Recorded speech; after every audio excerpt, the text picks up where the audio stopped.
So a couple of years ago, in the fall of 2015, I found myself winning my Ultimate League tennis matches again and again against people who had even beaten me in previous seasons. Soon I learned I had qualified for the postseason tournament, and I had been added to an initial bracket of 64 contenders for the City Finals Championship. I kept on winning those matches as well. From 64, our contender group shrunk to 32, from 32 to 16, from 16 to 8, and the competition bracket kept on spreading on the page to the right like a sideways growing apple tree. And the apples are names, and my name was on there, one of those apples. I was in the quarterfinals, I was in the semifinals, and then amazingly, I got in. City Finals, baby! I was pretty excited, more excited than you, I guess. Now, thank you! Whoa, come on. Now, if you have ever played tennis before, you hear things coming out of most people's mouths, perhaps your own. Focus! Keep your eyes on the ball. Step up to the shot. Relax. All this is evidence of the game that is going on in one's head, separate and apart from the game that is unfolding in the external world. Several times I have played with people who I swear are the offspring of John McEnroe. This one guy, one time, he screamed so loudly I was frightened for my safety, even though he was like across the court on the other side. He was taking his racket, he was like wanging at the net and hitting the chain link fence, cussing up a storm. His inner game of tennis essentially made him his own worst enemy and made the outer game that much easier for me to win. But back to the city finals. My opponent was this big guy, this big, tall guy. I was quicker, I had better strokes, but my inner tennis game was not going very well. I was trying too hard. I was talking to myself more than usual. Come on, move, keep your eyes on the ball. He is serving, and I am staring so hard at him from across the court that my eyes hurt. That's how I'm trying to focus. But all it led to, together with all the self-talk, was increased tightness and tension in my muscles, muscle conflict, wasted effort. My face was tight, my lips scrunched up, as if doing that was going to make my backhand any better.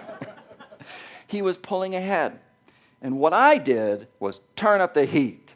Come on, I scolded myself even more loudly than before. Move! Keep your eyes on the ball. And I used some words that I would never use from the pulpit.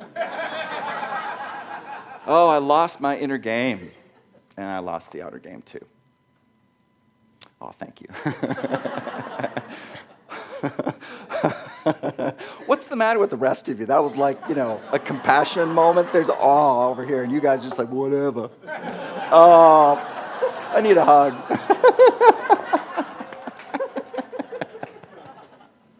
Now, for the thoughtful person, practically anything can serve as a route to engaging the fundamental questions of life.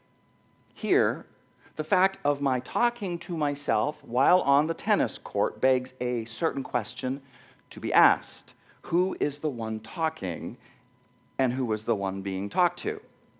A further fact that begs yet another question has to do with the manner by which the one talking addressed the one being talked to. The talker is treating the one being talked to as an untrustworthy idiot who apparently forgets to keep his eyes on the ball. He forgets that immediately after he has been ordered to do so, so he needs reminding again and again and again.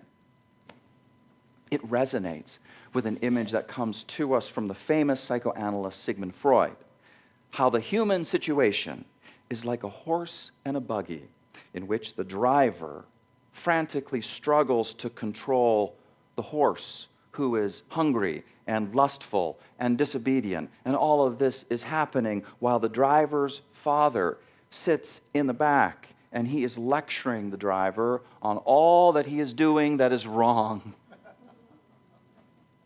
2,000 years ago, it is Paul in the Christian scriptures crying out, "For the flesh lusteth against the spirit, and the spirit against the flesh. And these are contrary one to the other, so that ye cannot do the things that ye would." The issue is perennial. Paul, Freud, me, and you. Therefore, one of the great aims of spirituality is being healed of such self-divisions so that we can accomplish the valuable things that we set out to achieve.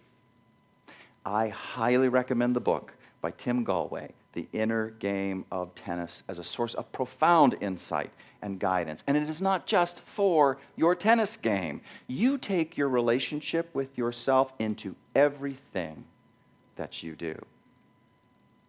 Tennis just becomes the occasion to glimpse the complexity of what is happening. First thing Tim Galway does is ask the questions I did about who is the one talking and who is the one being talked to. And he says, obviously, the I and the myself are separate entities, or there would be no conversation. So one could say that within each player, there are two selves. One, the I, seems to give the instructions. The other, myself, seems to perform the action.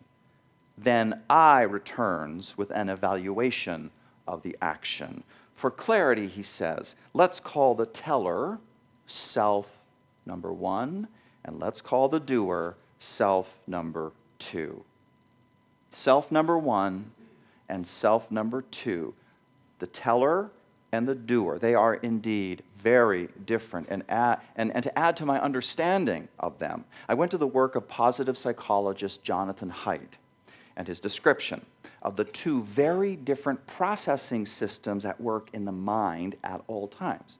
Tim Galway's self number two corresponds to what Jonathan Haidt calls the automatic processing system, which, without any conscious effort at all, enables thousands of operations to take place within you simultaneously, including the mind-boggling coordination of muscle movements necessary that allows any person to play tennis, even a crappy game of tennis. Never mind the tennis that you just saw a moment ago on a video. Mind-boggling. This automatic processing system, this self number two, it is our body with our gut feelings, its visceral reactions, its emotions, its intuitions. It hears everything. It never forgets. It is the exact opposite of unreliable and stupid. It is hundreds of thousands, if not millions of years in the making. If automatic processes could be compared to software, says Jonathan Haidt, we could say that self number two has been through thousands of product cycles, and it is nearly perfect, which cannot be said for self number one. Self number one corresponds to the controlled processing system of the mind, which is new, evolutionarily speaking. Its value is in how it liberates the human organism from the tyranny of the here and now. It liberates the human organism from the tyranny of instant gratification. It allows us to set intentions and to plan for the future. Words are how it expresses itself. It is the part of us that gets us on the tennis court to begin with. But if it were compared to software, it would be at 1.0. 1.0. The language parts work well, says Jonathan Haidt, but there are still a lot of bugs in the reasoning and planning programs. Where tennis is concerned, consider some of these bugs in the system. One example is self number one's penchant to imagine itself as the tennis king. Self number two is the nearly perfect part of us, and if ever we're going to play up to our full potential, it's going to come from self number two. But self number one acts like it is all important. It volleys a stream of verbal commands at self number two without even caring that self number two doesn't really speak the language of words. Self number two speaks the language of images, but it doesn't care. Self number one doesn't care. Self number one is a drama queen. That's another bug in the system. Self number one has the special power to project itself imaginatively into either the past or the future. It has that special power to do that, which is why it can think strategically. It's what gives that the capacity to do that. But the downside is self number one can get lost in time. It is like this. You are on the court playing, and all of a sudden you are worried about what happens if you don't win, what your friends will say, and on and on. Big dramas unfolding while self number two is just trying to hit the ball and having a hard time doing it because it's being distracted all the time. Yet another bug in the system. Self number one does not like to delegate. Self number one was the part of me at city finals that tightened my face and scrunched up my lips because it was trying to take over control on my backhand, trying to take control over from self number two. It does not matter that self number one can do only one thing at a time. Only one thing at a time. Whereas a backhand requires the coordinated effort of hundreds of simultaneous actions, muscle actions. And only self number two is capable of handling that. Doesn't matter though. Bugs in the system of self number one. And it is par for the course because self number one is so evolutionarily recent in development. It's not evil.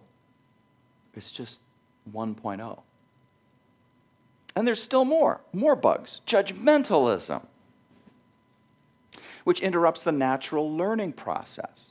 It interrupts that process with thoughts of good and thoughts of bad. You get so caught up in feelings of wrongness that you stop paying attention to what you are in fact learning and where that learning is taking you. Even positive judgments create tension and tightness in us, interfering with performance because you get caught up in wanting to reproduce what was so good. And this creates its own kind of tension that undermines performance. You know what killed my tennis game? Going to city finals.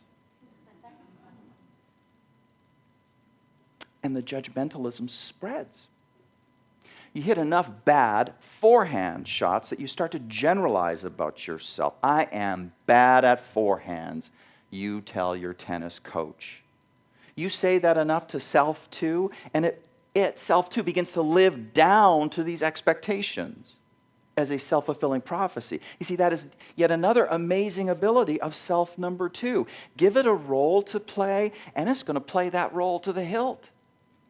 That role may be way below what self number two is capable of, but you gave it a role, and it's going to play it to the hilt. The outrageous thing here is that self number one is ultimately responsible for all of the trouble. If it could just set the intention, that's its job, set the intention, then communicate it to self number two in a language that self number two understands, and then allow self number two to run with it, to make it happen. If it could just do that, that is how you win the inner game. But self number one is glitchy. It is greedy. It wants to both direct and star in the show. It interferes, and tension is the result. And the tennis shots, they go wide, or they hit into the net. And self one blames self two. And it just is a downhill spiral from here. It just gets worse from here. Self number one likes the idea of being in the zone, says Tim Galway, especially the results that often occur. But there is one catch.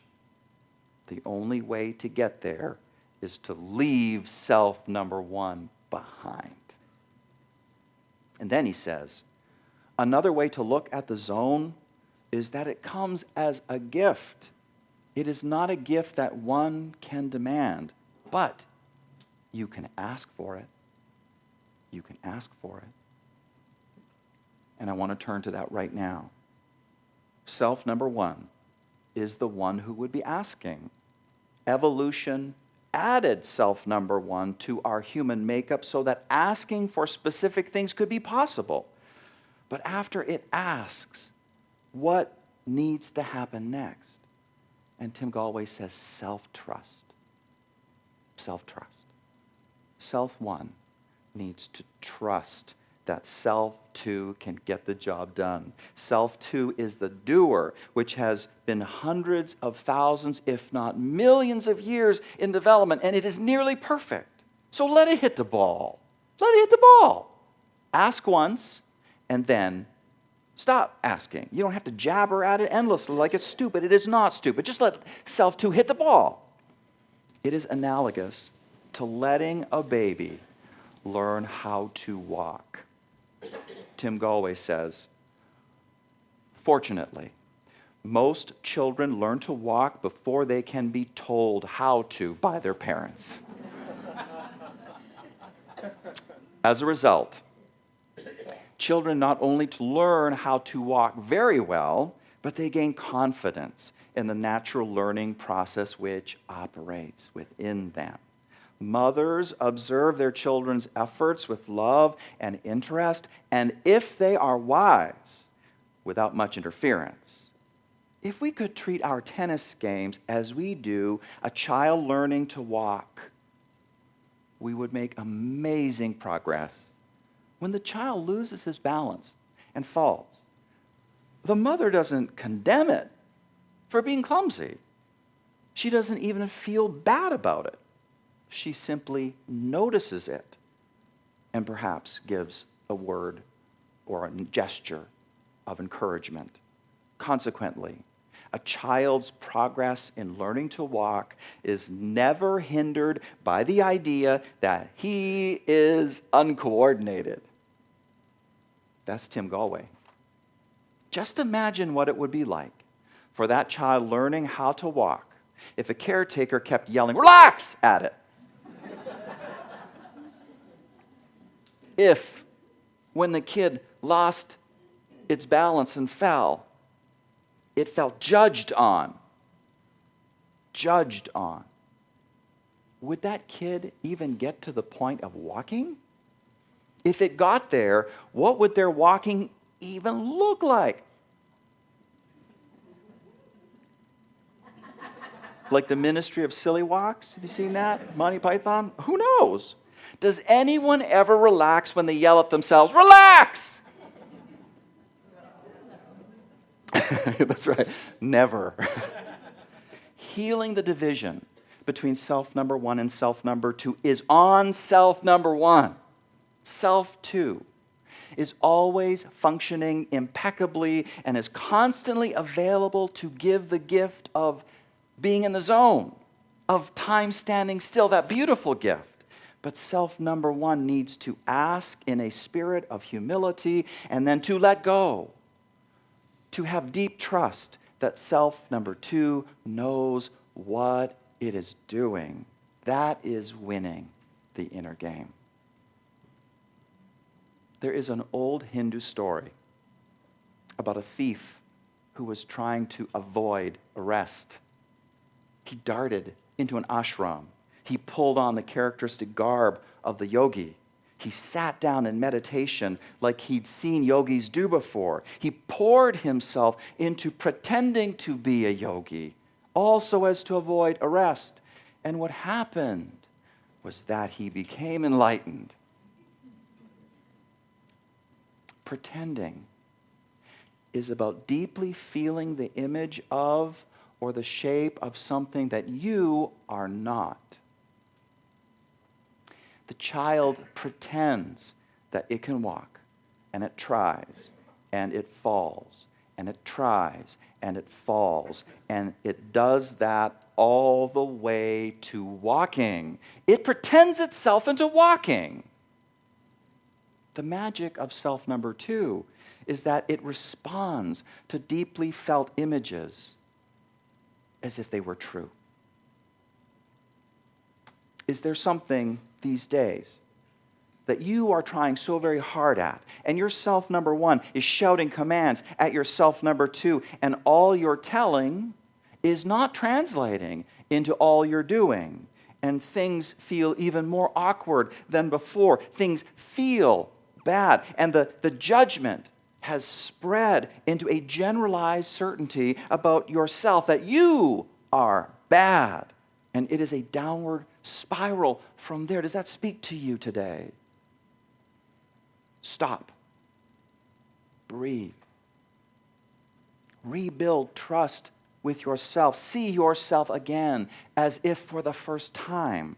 Find room to be amazed that there is a part of you, self number 2, that has been hidden underneath all the words and all the judgments of self number 1, and it is deeply capable and deeply wise. It is a jewel. It is a pearl of great price. Instead of setting intentions that self number 2 has to live down to, why not set intentions it's got to live up to? If you can get clear enough about the future you are wanting and communicate that intention to self number 2 in the form of deeply felt images, what happens is transformation. Pretend yourself there. Maybe you don't win the tennis match. Maybe you don't win the lottery. But what if you found timelessness? What if you found effortlessness and joy? I would play that sort of game in a heartbeat. No joke.